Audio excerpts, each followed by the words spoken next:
ઘણી બધી મહિલાઓને 40 વર્ષની ઉંમર પછી એવું લાગે છે કે મારું મન શાંત રહેતું જ નથી. એક વાત પૂરી થાય ને ત્યાં બીજી વાતની ચિંતા શરૂ જ થઈ જાય છે. હકીકતમાં એ તમારા ઉંમરમાં હોર્મોન ફેરફાર થયા છે એના કારણે થાય છે, જેના કારણે ઊંઘ ઓછી આવે, સતત થાક લાગે, સ્ટ્રેસ વધે, પરિવારની જવાબદારીઓની વચ્ચે પોતાની કાળજી લેવાનો સમય જ ન મળે, જેની અસર મન ઉપર પડતી હોય છે. ઊંઘ ડિસ્ટર્બ થાય છે, ચીડચીડિયાપણું વધે છે, થાક લાગે છે, જેના કારણે ઓવર થિંકિંગની સાયકલની શરૂઆત થાય છે.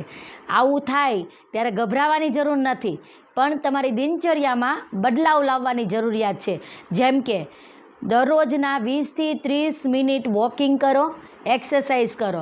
બીજું, 7થી 8 કલાકની ઊંઘ પૂરી થાય એવા પ્રયત્ન બિલકુલ કરવાના છે. સાથે સૂવાનો અને જાગવાનો સમય ફિક્સ કરવાનો છે. ત્રીજું, ડીપ બ્રીધિંગ કરવાની છે સૂવા ટાઈમે, મેડિટેશન કરવાનું છે અને ઓવર થિંકિંગને ઓછું કરવાનું છે. ચોથું, પહેલાં તો મી ટાઈમ કાઢો. મી ટાઈમમાં મ્યુઝિક સાંભળો, બુક રીડિંગ કરો, તમને ગમતી એક્ટિવિટીઝ કરો.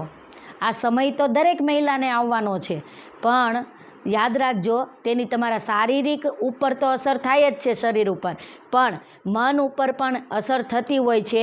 એટલે મેન્ટલ હેલ્થની પ્રાયોરિટી પણ તમે રાખો. તમને પણ સેમ આવી ચેલેન્જીસ છે તો તમે મને DM કરી શકો છો આફ્ટર 40. સાથે એવા 40 વર્ષની દરેક મહિલાઓ જેમને તમે ઓળખો છો એમને આ વિડીયો શેર કરજો. વિડીયોને લાઈક કરો, શેર કરો.